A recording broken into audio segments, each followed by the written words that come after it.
Ah. I know we aren't your clients, but is it possible that we can keep this conversation confidential?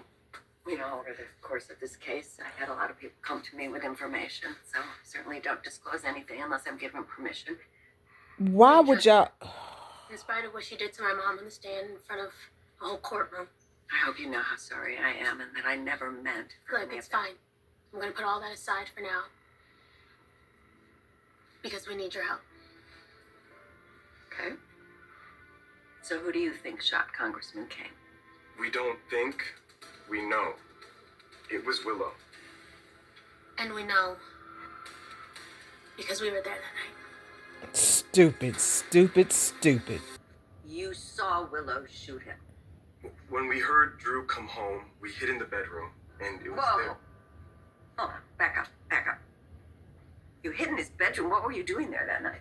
I'm his assistant, so That's I have not to what I keep- asked Well, you. you know that Drew was blackmailing my mom, so I asked Kai to help me find the evidence that he had against her so that we could destroy it. And when we were looking for it, that's when Drew came home, so we hid in the bedroom. And when we were there, we heard gunshots. But when did you see Willow? Did you see her fleeing the scene? We never actually saw Willow then. Well, if you didn't actually see her, how do you know it's her? Because we heard her. What exactly did you hear that makes you think Willow is guilty?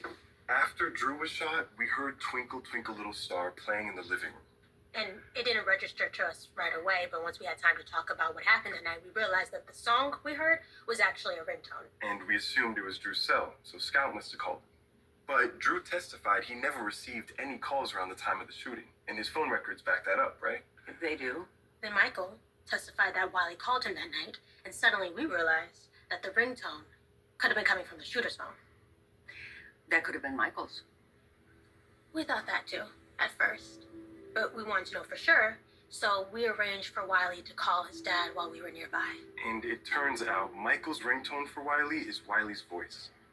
Maybe Michael changed his ringtone. Nope. Maybe. But after court today, we happened to be nearby Willow, and she got a call from Wiley. And her ringtone for him is Twinkle Twinkle Little Star. Yeah, Alexis, she did it. Well, Twinkle is a very popular ringtone that many parents use with their young children. Stop Sure, rationalizing. but how many of those parents are standing trial for shooting Drew? Point taken. I'm just saying that the ringtone alone doesn't necessarily prove anything. Okay, well, what about when you factor in all the other evidence against Willow? We attended every day of the trial. We know that Willow lied about her first alibi and her second one is thin. And even if you forget about Willow's cell phone ping, Turner had all that other evidence against her, but for some reason it was inadmissible. And the gun was found in her room at Elizabeth's. I can see that you both have done your homework, and I appreciate that. But you also said that you were sitting in the courtroom every day, so you did then hear Willow talk very authentically about how much she loves Drew. So does that sound like a woman who would shoot him and then marry him?